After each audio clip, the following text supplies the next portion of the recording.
ring. That's the telephone. I'll answer it. No, I must count them. Yeah, Two rings. I have to answer the phone there. No, I am counting the rings. Three rings. Hauntcast Bone Phone.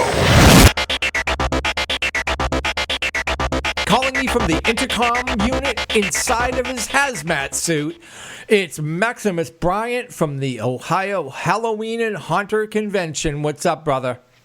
I'm good. How are you doing today? It's so long since we've talked. Oh yeah, I mean, a week ago after we recorded the first run through, and now we had to do this all over again. Now that the full lockdown is upon us and martial law is about to be instated. Yeah, it's things have gotten crazier since we talked last, for sure.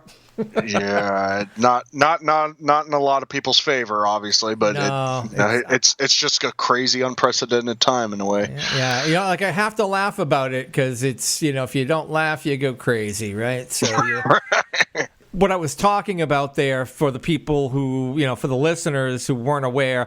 So I've already talked to Maximus like a week ago. We recorded the whole segment. I had it edited in the can, ready to go, and the convention has just been called off. So why don't you fill us in on the details of what's happening with the Ohio Halloween and Haunter Convention? Well, when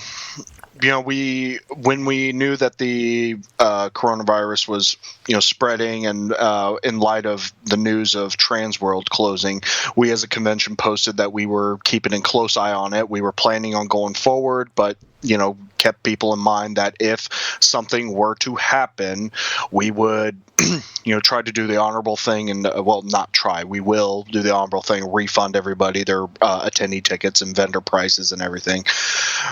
So a few more days passed, and then the staff on Wednesday, the 18th of March, at the Ohio State Reformatory, which is the building that the Ohio Halloween and Haunters Convention was going to be held, has made the decision to cancel all events for the next 2 to 3 months. And that includes our convention. They hold other events. They hold like tattoo conventions. They do a bunch of events as well as historical tours, but the building has decided, as in light of the COVID-19 stuff, that they will cancel. So that causes us to then need to cancel. One thing that people do ask us sometimes is why aren't we considering rescheduling?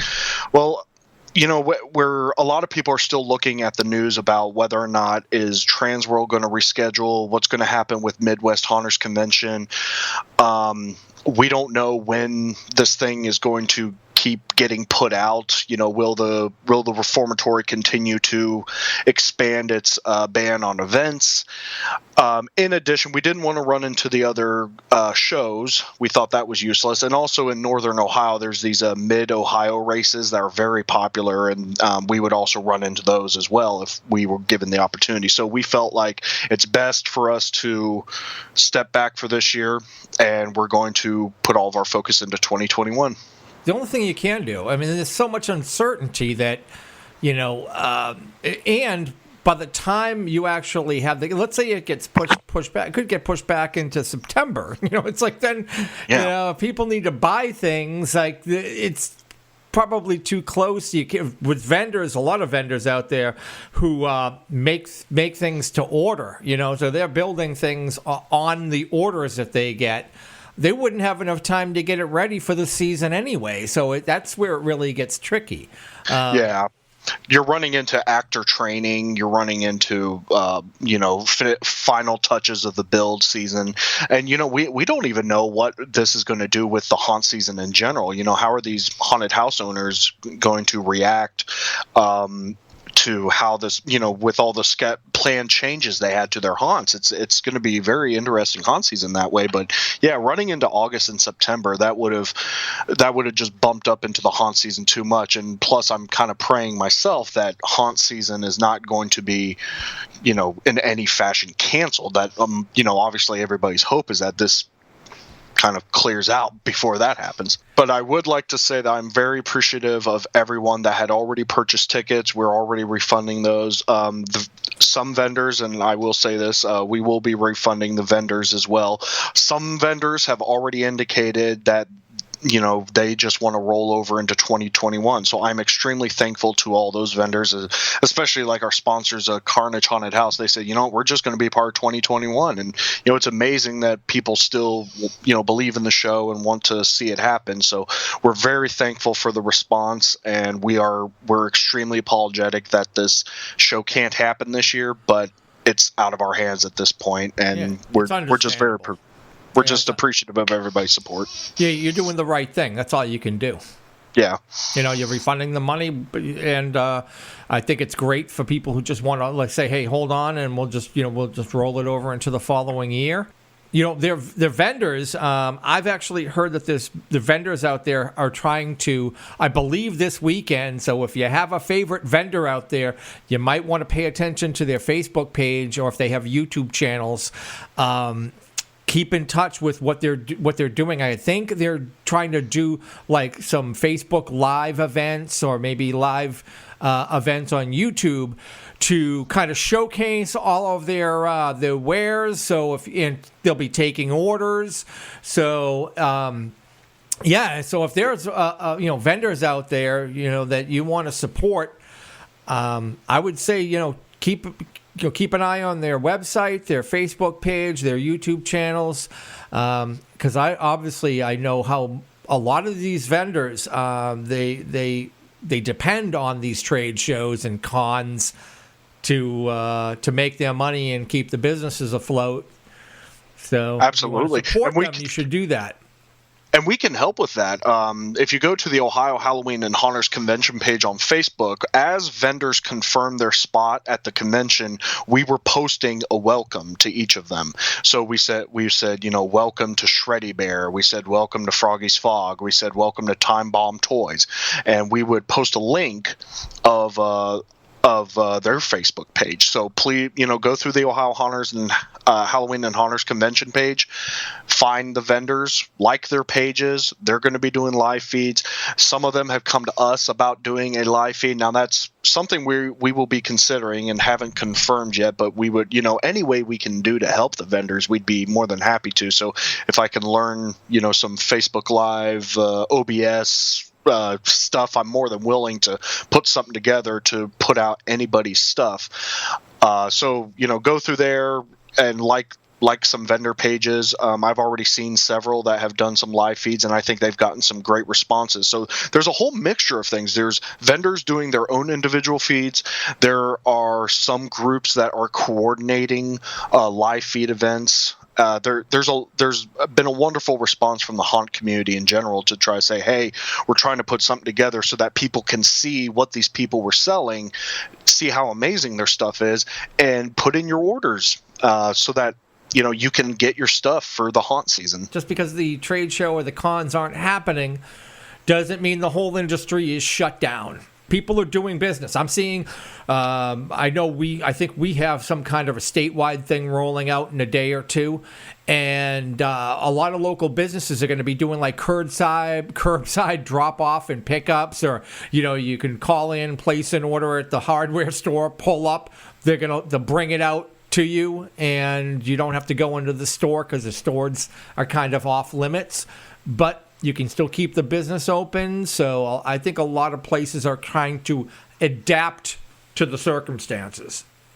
Oh yeah, and that's kind of what everybody has to do. And so not just vendors, support your local businesses as well too. Absolutely, like the small restaurants and stuff are all doing takeout.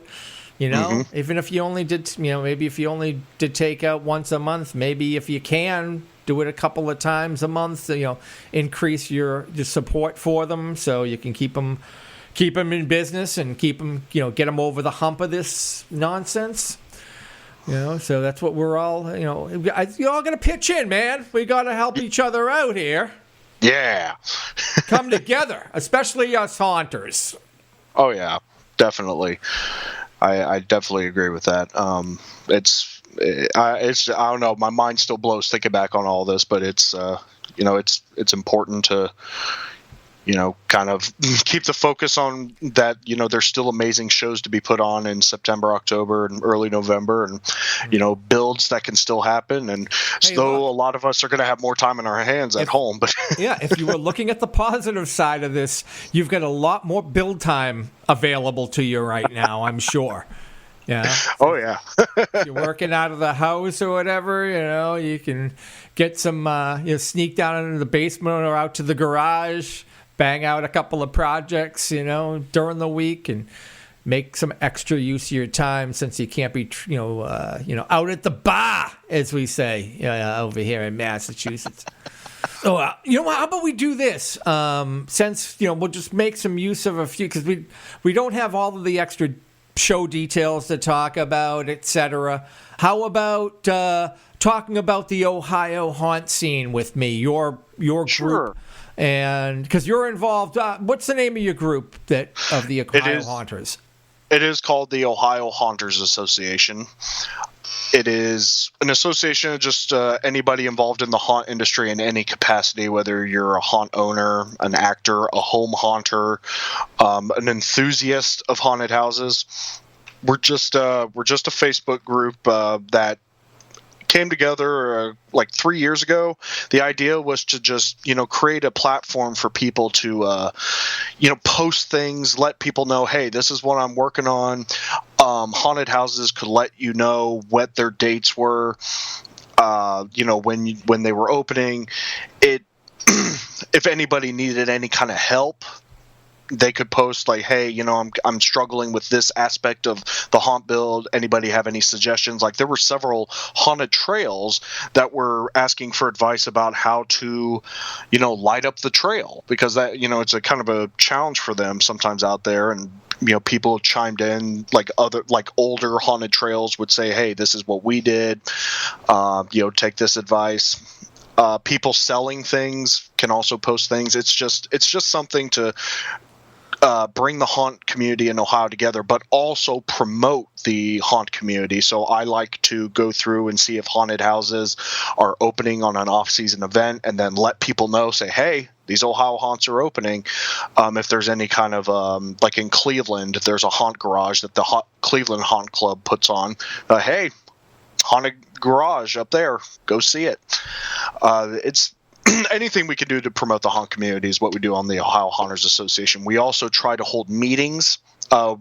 We try to host those about once a month. Typically, they're hosted by a haunted house. We get to go meet, talk about a subject, have a speaker, and then sometimes we get to do a tour of that haunted house, and which is an extremely generous thing that those haunted house owners let us do. So that's what we've been trying to do. And just last year, right after MHC 2018 is when this doing this convention came up. So that's it is the Ohio Haunters Association that comes together to put on the Ohio Halloween and Haunters Convention. Yeah. So do you have make and takes? Where you guys get together and actually will have projects. We'll say, hey, we're going to be working on some tombstones this month, or is it mostly just like I say, going to other haunts and having kind of speakers on topics versus getting your hands dirty? Yeah, I would say the speaker is been the more central focus. Like, we've had makeup demonstrations. We've had a gentleman who, I forget his name now, but he worked on a lot of movie sets doing special effects makeup. We've had haunted house owners talk about marketing. We've had people talk about fire code safety. So it's typically a topic type thing. We're not opposed at all to doing make and takes. It's just a matter of, arranging it and the haunted house that we'd be going to having the space to do it, or if the weather would be permitting. So that's typically what the meetings are like. We meet, we talk, there's the speaker, then we kind of talk about whatever subject people want to talk about. Like, I remember there was one meeting where haunted house owners were talking about paying their actors and, going through all these processes and, staying legal / being legit with a lot of that. And then we did a tour of the haunted house. We got to see what they were working on. So I really enjoy the meeting because it's bringing people together, talking, and they also get to throw in input as we give updates on the convention. We'd say this is happening. People would say they'd like to see this or that, and we would try to respond to that and make things work. And we've also done picnics where we celebrated an after the season or the anniversary of the Ohio Haunters Association, which is in June. So we've done picnics before. So now we got to think. Actually, now you got me thinking. Are we going to do our anniversary thing this year? Well, you guys have a vibrant haunt community out there. I mean, especially with the amount of haunted houses you have, pro haunts. Yeah. There's also a ton of homies out there, right? Oh yeah. I know Greg Wallace. Greg, throwing a little shout out there. Yeah, Greg is a longtime listener.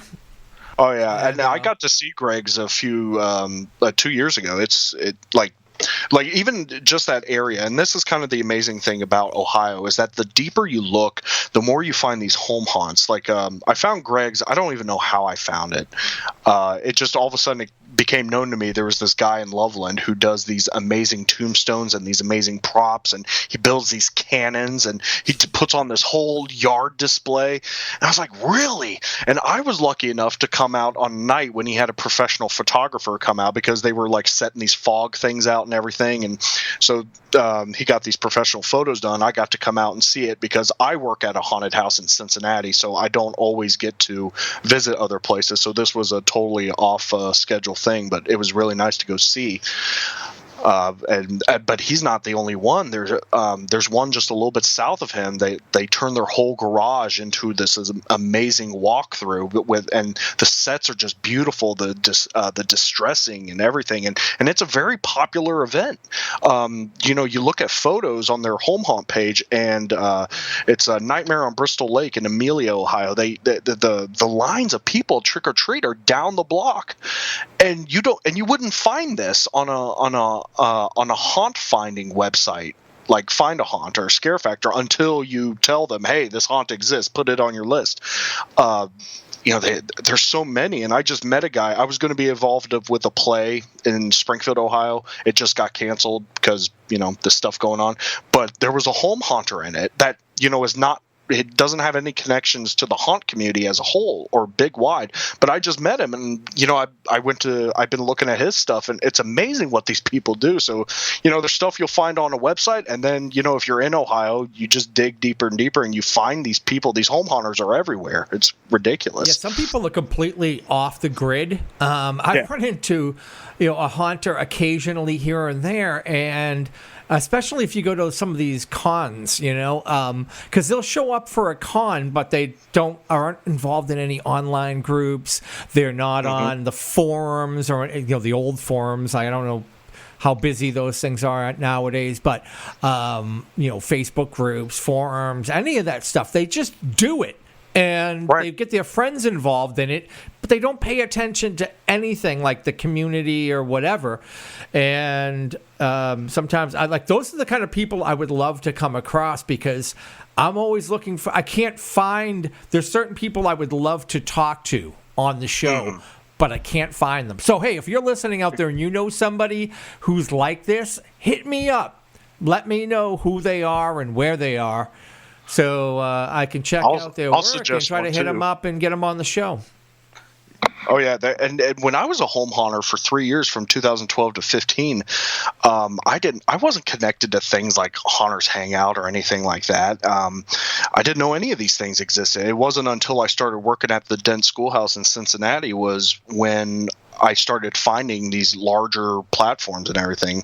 So there's a lot of off the grid people, and I found a lot of these home haunts because they actually create these little postcards, and they'll take them to like a Halloween Express to kind of be like, hey, trick or treat night, we got this going on. And so I mean, I know a guy that I'd love to shoot you his name, and maybe he'll come on, but there's a lot of them, and I know one that I'm gonna shoot a name for. But I mean, the Ohio haunt community, I think, is just amazing, and in my area in particular, I like them all. I've got a couple from New Orleans who are going to be coming up the first weekend in October, and I'm trying to map out the best way to visit the most haunted houses as I can, and I'm kind of having trouble coming up with how best to do it, because there's ones I want them to see, and then there's ones that you can do with or without, but you just have so many options, and that's kind of the great thing about it. And each region kind of has, I think, a haunt that stands out. In Cincinnati, there's several haunted houses in the Cincinnati area. There's a charity haunt. There's a field. The Den Schoolhouse is there. There's a boat just on the other side of the river called the USS Nightmare. There's a lot of them in Columbus and Akron and Cleveland and Toledo. Any city you go to, they're great quality haunts. Yeah, I interviewed the guy who runs USS Nightmare too. Oh, nice. Once again, it was years ago. You have to dig some of these up. They're in the show archives. Go to the Hauntcast.net website. Click on episodes, and you're going to have to scroll through and probably page back a little bit. Or just go to Podbean, because I think they list them individual. Like, it's a lot easier to get to the past episodes. Probably be a few years back easily, like 4 or 5 years ago. Yeah, that's cool. I mean, I've talked to quite a few people from Ohio, and I know there's so much more to explore. So if you can help out, point me in the right direction, always appreciated. And one thing that I like to do is when I know that a haunt is opening or that a haunt has closed, I try to keep an eye out for this sort of thing, because I let Tyler and Nora from Scare Factor know. I find Scare Factor to have the most up-to-date map. Now, other people might disagree with me, that's fine, but I find theirs to be the most comprehensive and most up-to-date, because all I do is message them and be like, hey, so-and-so closed. Or, hey, by the way, the Haunted Hoorah, as it's called, is reopening this coming year, and I just found this out, so I sent them a message, and they're going to put it up on the Scare Factor website. And that's what we try to do, let people know, hey, these haunts are here, and hey, they're amazing. Great. Hey, is there anything else you want to throw in there, talk about before we break? If you're wondering a good state to come visit some haunted houses, I mean, you can hit me up at any point on Facebook, Maximus Bryant, and I will, if you have any if you're going to a particular area and you'd like some suggestions, I'll, throw any information I have at you. But at the same time, there's a wonderful haunt maps out there to look and see a lot of these haunted houses and help direct you there. I mean, there's like actual maps with dots to show you where these things are, with links to their Facebook pages. Yeah, so people can keep up to date on what's happening with the OHHC and anything else that's going on with the Ohio Haunters. Why don't you give me the web address and wherever you're online as far as social media, etc. You don't quote unquote join the Ohio Haunters Association. You just request to be on the page. That's on Facebook, Ohio Haunters Association. Just request to be in the group. And you will see any updates on for that association there. For the convention, you can follow the Facebook page, Ohio Halloween and Haunters Convention. The website is ohiohhc.com. We'll be posting updates on there whenever we start getting the 2021 dates finalized, along with details about education, haunt tours, and all the like. We're trying to make it a wonderful event. Those will be on ohiohhc.com. I just appreciate everybody's support in all of this, and we're really looking forward to making 2021 a fantastic show. All right, Maximus. Well, you know what? You're welcome back here next year to promote the 2021 show, so we'll definitely have you back. Hit me up next year, whenever you want to record, we'll get that done. And until then, be safe, brother. You too. Thank you. I'm going now. Heaven help you. Please like and follow the podcast. Stalk us on Instagram, Facebook, and YouTube. Links in the description. And help us by sharing Hauntcast with all your haunted Halloween brethren. Until next time, stay scary.